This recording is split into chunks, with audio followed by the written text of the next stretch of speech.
Salut les devins, c'est Saikyo. Nous sommes le 13 du mois, je viens vers vous avec de belles informations concernant Dragon Ball Super, son manga et sa suite, étant donné qu'aujourd'hui j'aurai deux grosses informations pour vous. La première, ce sont les pages brouillons, les 8 premières pages qui ont été révélées par le site officiel de Dragon Ball, qui nous montre alors vers quelle direction on se dirige pour le chapitre complet 66, qui sortira ce 20 novembre 2020 à 16h de mémoire, et comptez sur moi pour vous partager les liens comme d'habitude sur l'onglet communauté, ma page Facebook et Twitter c'est Saikyo Devin, comme ça vous pourrez le lire en temps et en heure. Mais avant cela, une information qui va tous vous intéresser, le site officiel de Dragon Ball a aussi fait une annonce, l'annonce de la fin de l'arc officiel de Moro, du prisonnier de la patrouille galactique. Nous avons la confirmation que le chapitre numéro 67, donc pas celui qui arrive là dans quelques jours, celui de décembre, sera la conclusion de l'arc. Attendez-vous alors encore à pas mal de suspense par rapport au chapitre numéro 67, bien que le chapitre 66 va sûrement nous donner des clés, la fin sera au 67. Ils n'ont pas encore révélé la nature du nouvel arc, mais on a quand même la déclaration d'il y a quelques semaines, officielle aussi, de l'éditeur japonais en chef de Toyotarou et de Akira Toriyama sur Dragon Ball Super, Monsieur Victory Uchida, qui nous disait que le nouvel arc était en préparation et qu'il allait être révélé bientôt, c'était bientôt le moment. Donc première information pour vous, fin de l'arc le mois prochain, pas ce mois-ci. Deuxième information que vous attendez tous, ce sont les pages brouillons, et nous avons la chance une nouvelle fois ce mois-ci que grâce au site dragonballsuper-france.fr et grâce à l'ami Freza-sama d'avoir les traductions en français de ce qui se passe à l'intérieur de ces pages. Freza nous dit que le titre du chapitre dans les pages brouillons, parce que je vous préviens, le mois dernier sur le chapitre 65, il y a eu des modifications entre les dialogues dans les pages brouillons et le chapitre définitif. Titre du chapitre 66 pour le moment, Moro, le dévoreur de planètes. Freza nous dit que le chapitre commence avec tous les guerriers Z qui ont été soignés au loin et évaluer la situation. On a d'ailleurs pour première information et remarque que le lieu de la bataille Goku-Moro s'est extrêmement éloigné du leur, donc de celui de Gohan, de Piccolo, de Vegeta et compagnie. Dende remarque alors que l'état de la Terre n'est pas normal, tandis que Gohan demande aux autres si eux aussi ne sentent pas leur corps devenir lourd tout d'un coup. Vegeta constate que Moro utilise de nouveau son absorption d'énergie, sa magie. Il demande aux autres de s'éloigner et fonce pour rejoindre Goku, en râlant que celui-ci a visiblement encore échoué. On voit alors la Terre et ses habitants commencer à se vider de leur énergie vitale, avec Moro qui rit aux éclats en criant que l'énergie de la Terre est sienne. Goku lui criant d'arrêter, et Goku se fait alors attaquer par une horde de mains géantes de Moro devenue la Terre, qui ne cesse d'apparaître peu importe l'endroit où Son Goku va.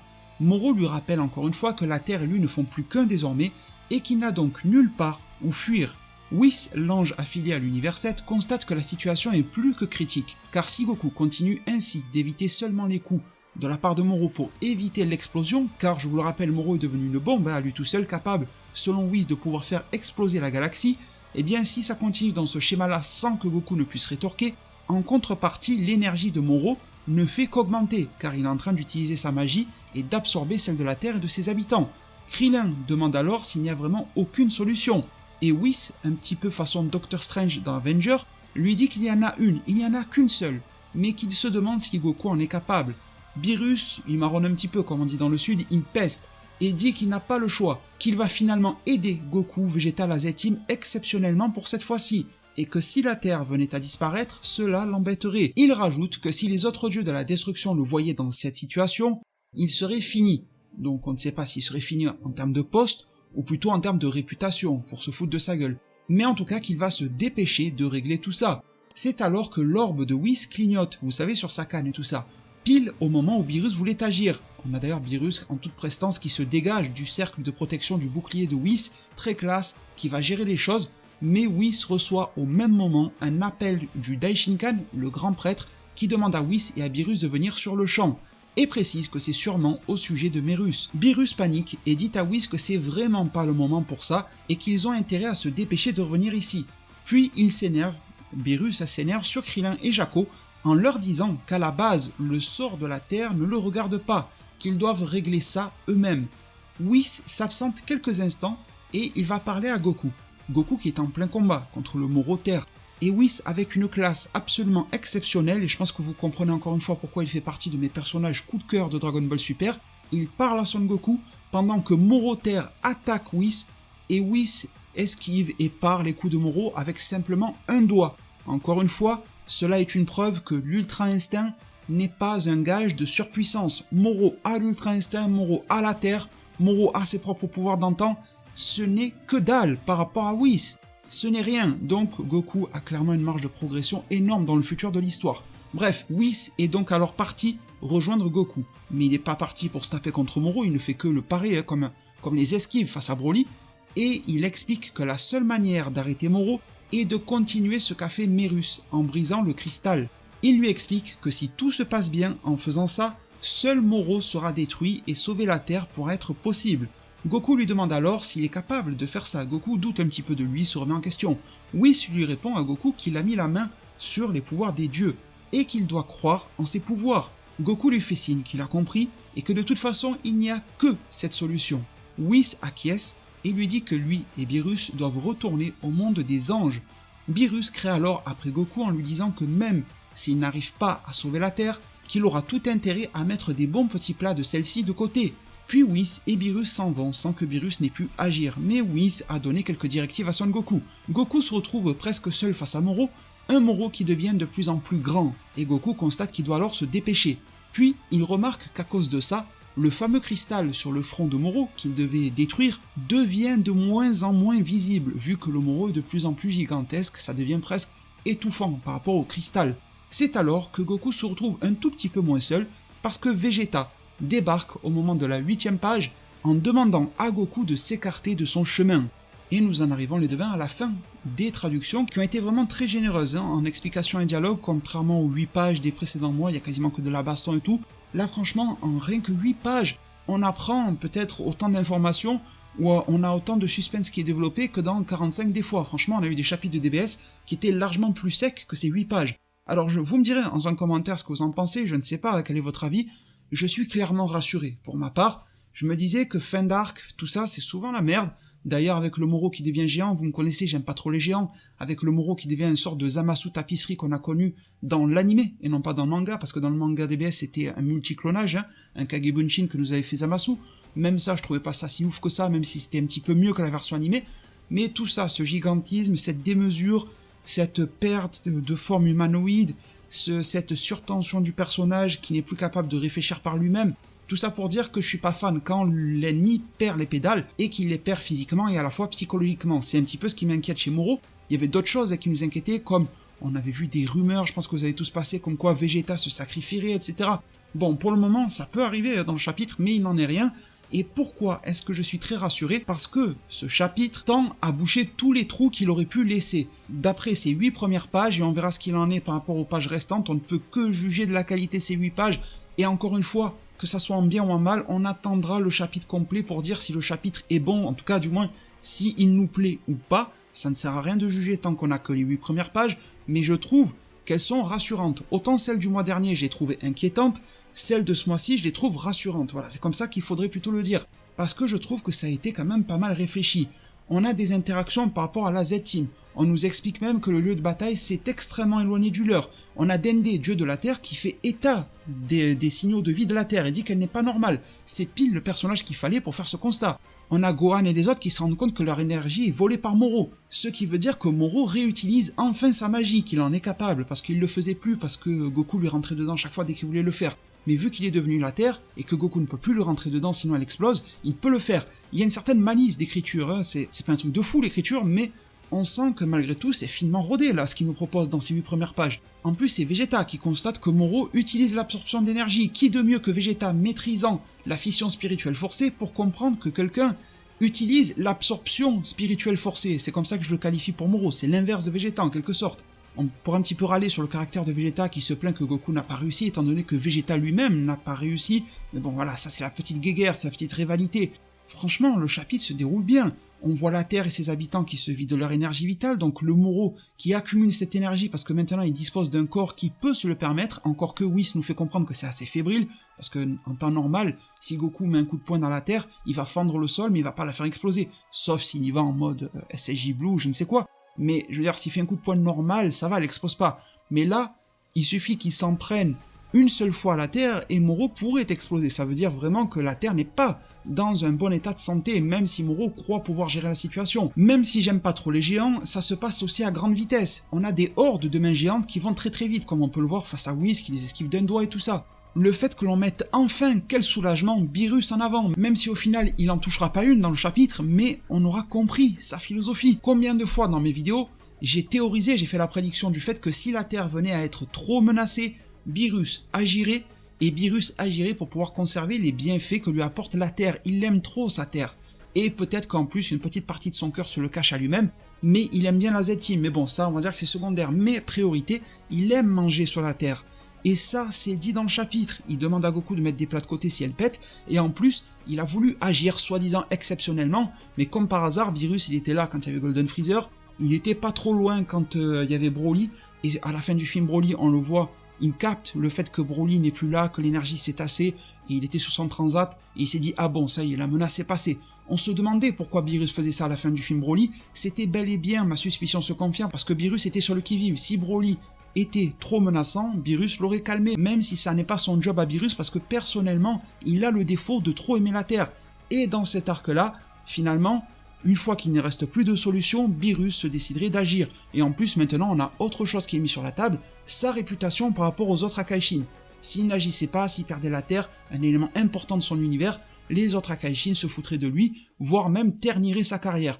Tout ça, mis bout à bout, confirme ce que j'avais pu supposer sur ma chaîne et j'en suis extrêmement heureux. C'est pas juste pour la satisfaction de ma propre personne, c'est juste parce que je trouve que ça coule de source. C'est d'une logique implacable et je suis vraiment heureux que ça se manifeste. Le fait que Whis parle un petit peu à la Doctor Strange avec le fait qu'il n'y ait qu'une seule solution, alors on a vu ce que ça a donné sur Iron Man, sur Tony Stark, est-ce que ça va être la même chose sur Goku? C'est bizarre parce que péter un cristal ne devrait pas inclure de sacrifice de Goku, mais bon, voilà, c'est un arc dans lequel la tension est énorme.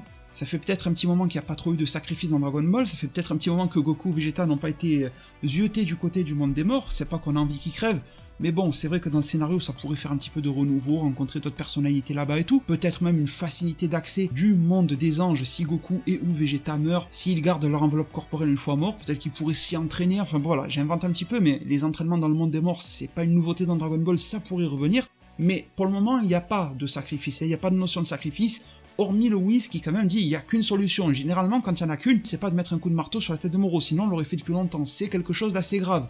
Malgré tout, ce qu'explique Whis par rapport au cristal rassure un petit peu, mais ce cristal est de moins en moins visible.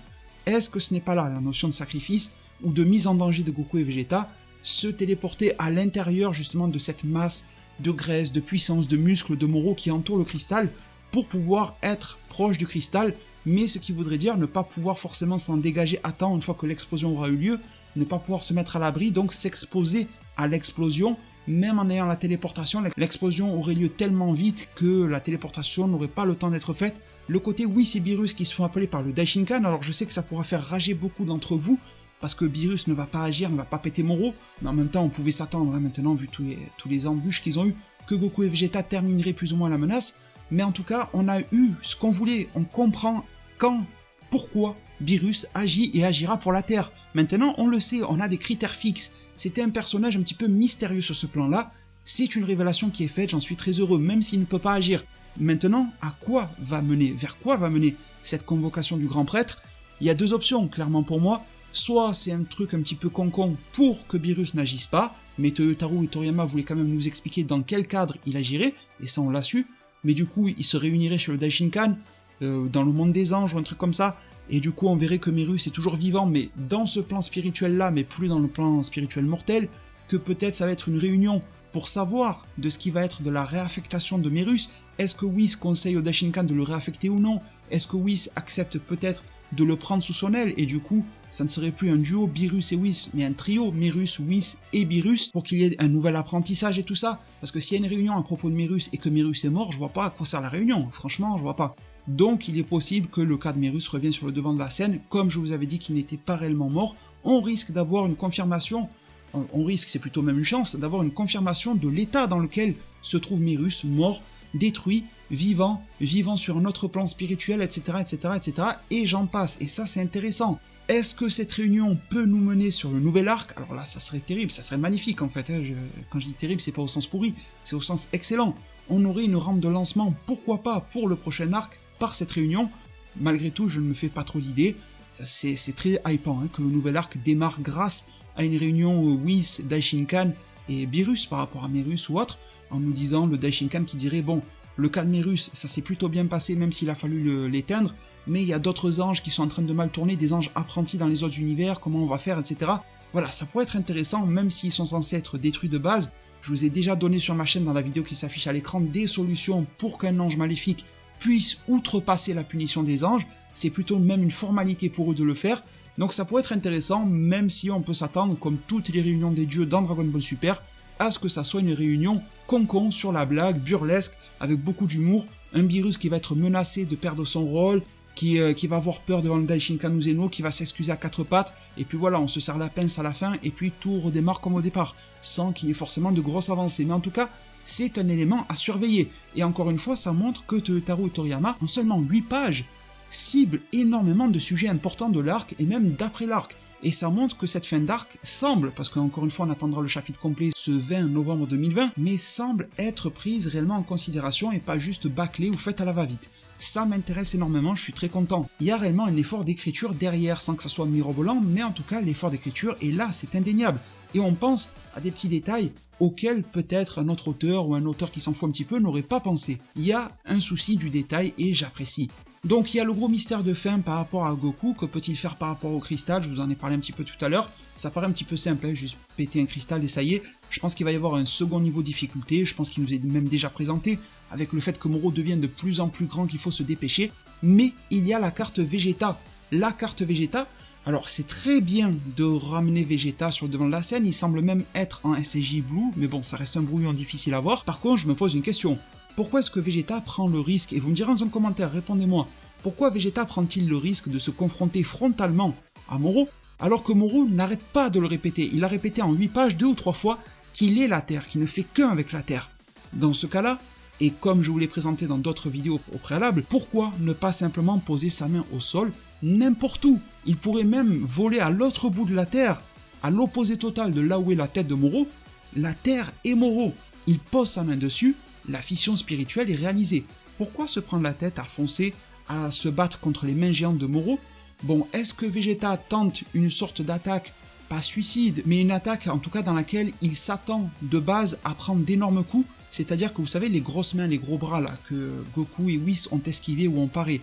Peut-être que Vegeta veut se les prendre de plein fouet pour s'agripper à l'un d'entre eux et réaliser sa fission spirituelle forcée. Ça serait intéressant et ça prouve à quel point Vegeta peut se sacrifier, peut donner de sa personne pour la Terre.